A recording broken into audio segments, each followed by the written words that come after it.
Voces que se hacen escuchar, palabras que dicen, ideas que quedan. Desde adentro. En Desde Adentro, compartimos realidades contadas por sus protagonistas. Estamos en comunicación ahora con Emanuel Lovelli. Él es uno de los abogados de Abuelas de Plaza de Mayo. Muy buenas tardes, Emanuel, ¿cómo estamos? Hola, buenas tardes, todo muy bien. Gracias por atendernos. No, por favor, es usted. Buenas tardes, Manuel. Mariano Leiva lo saluda, ¿cómo está? ¿Qué tal? Bien. Hoy en la presentación, mientras intentábamos comunicarnos con usted, recordábamos una entrevista de la semana anterior con Tati Almeida, en la que ella nos remarcaba que, más allá de esta marcha multitudinaria, había un grupo de abogados de las diferentes organizaciones de derechos humanos que venían trabajando sobre la estrategia jurídica que se iba a llevar adelante para frenar los posibles resultados, digamos, de este fallo de la Corte. ¿Usted podría explicarnos cómo se viene trabajando desde ese ámbito? Sí, en rigor desde el día 3 de mayo, que fue el día del fallo Muiña, se empezaron a analizar diferentes posibilidades, sobre todo a recurrir a una instancia internacional ante la Comisión y la Corte Interamericana de Derechos Humanos, pero también es verdad que lo que generó el fallo de la Corte fue una serie de presentaciones de abogados de represores solicitando la libertad por el cómputo del 2x1 que había establecido la Corte, al menos el fallo de la mayoría. Con lo cual, más allá de pensar alguna estrategia en concreto con respecto al fallo de la Corte, lo que se trató de hacer es contestar en todos los tribunales federales del país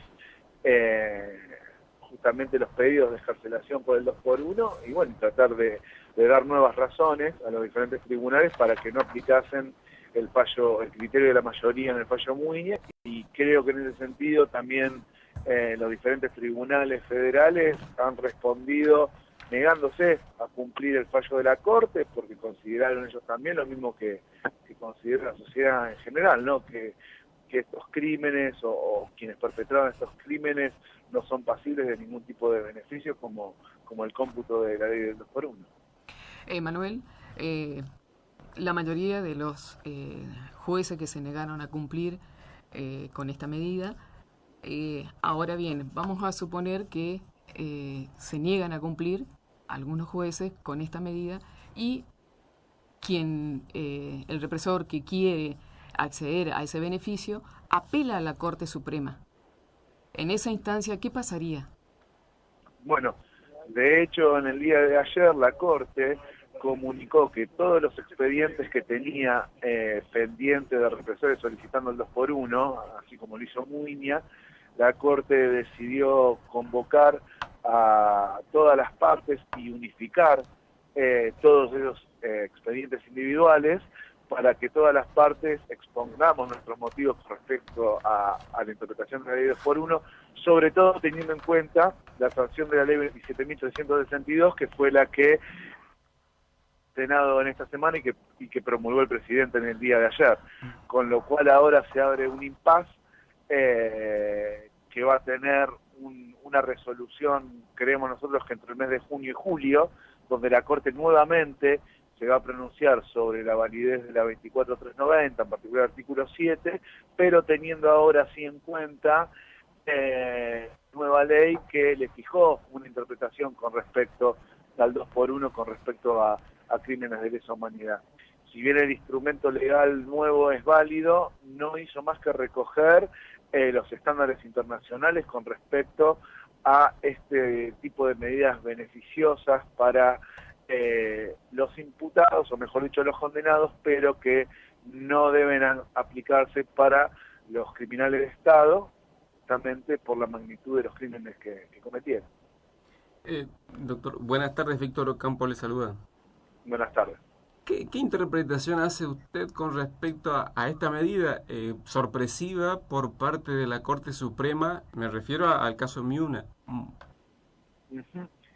Sí, ahí lo que nosotros hacemos es una evaluación, si se quiere, política de la Corte, en el sentido que la Corte elige sobre qué fallos elige pronunciarse. La Corte ha tenido otras oportunidades para merituar el alcance de la ley 24390 y ha decidido no hacerlo y simplemente deslindarse de ese compromiso por la aplicación del artículo 280 del Código de Procedimientos, que establece que la Corte toma los casos según la gravedad institucional que considera la propia Corte. Es decir, que ya con anterioridad había desechado pedidos de este tipo. Sin embargo, con el caso de Muiña, decidió, no solo que decidió fallar, sino que decidió fallar en este sentido, que lo hizo. Lo que también nos llama la atención es que cuando hay un tema que va a tener una consecuencia tan importante en la vida institucional, democrática del país, generalmente esos fallos salen con un voto unánime o con una amplia mayoría. Sin embargo, en este caso fue un fallo bastante dividido, ya que fueron 3 jueces votaron en un sentido y 2 lo hicieron en el otro. La evaluación que uno puede hacer de ese voto de la mayoría es que se vieron al menos con un plafón político, una situación política que era proclive a un pronunciamiento de este tipo. Evidentemente han tenido una percepción con respecto a cuál era el estado de situación respecto al gobierno, pero creo que no consideraron cuál era el estado de situación con respecto a la sociedad, con respecto a este tema. Y con respecto a estas leyes que fueron sancionadas en forma inmediata o como una reacción rápida por parte de la Cámara de Diputados y Senadores, en el lenguaje común y entendible para el ciudadano común, ¿qué hace? O sea, cómo influye sobre las decisiones de la Corte a partir de ahora? Bueno, a partir de ahora la Corte tiene un instrumento nuevo para evaluar la situación del 2x1, y lo que hizo la nueva ley, por llamarla de alguna manera, es muy tajantemente expresar que para los delitos de lesa humanidad el 2x1 es inaplicable. Y a su vez el artículo 3 estableció que ese es el criterio de interpretación que tiene el 2x1, con lo cual hoy la Corte, o mejor dicho, cuando le toque volver a fallar sobre esto, y que como decimos queremos que sea en junio o en julio, va a tener ese elemento normativo que le marca de manera manifiesta cuáles son los límites de aplicación del 2x1. Igual reiteramos, la Corte podría haber dicho lo que dice la ley el día 3 de mayo y si hubiera tenido los compromisos internacionales que asumió el Estado argentino para juzgar y condenar estos crímenes. Entonces, podemos decir, entre comillas, que podemos quedarnos tranquilos por un tiempo, porque cualquier juicio que cualquiera de los abogados que apelen a la Corte Suprema no van a permitir que puedan gozar de este beneficio. Bueno, de hecho es lo que venimos haciendo desde el día 3 de mayo en adelante, y también el criterio que han tenido los diferentes tribunales orales a lo largo y lo ancho del país, que decidieron no seguir el fallo de la Corte con razones ajustadas a la ley, a la Constitución y a la Convención Americana de Derechos Humanos. Ahora, reitero, se agregó un elemento nuevo que es la ley del día de ayer, pero los argumentos, reitero, siempre fueron los mismos, y creemos que es llamativo que la Corte ahora convoque a una audiencia, por así decirlo, y es de esperar que vuelva a revisar lo que tuvo dicho el 3 de mayo. O sea que podemos quedarnos tranquilos por un momento, pero no dejar de estar alerta, diríamos, a cualquier, diríamos, algún intento que tengan por parte de la Corte, o algún de parte también por ahí se han comentado muchas cosas antes del fallo, inclusive de distintos, tanto del gobierno nacional como por ahí también de la parte eclesiástica, de que hablaba de reconciliación, del gobierno nacional que aún no sabe si son 30.000, cuántos son realmente los desaparecidos. O sea, hay un montón de elementos que fueron detonantes y que contribuyeron a este fallo de la Corte.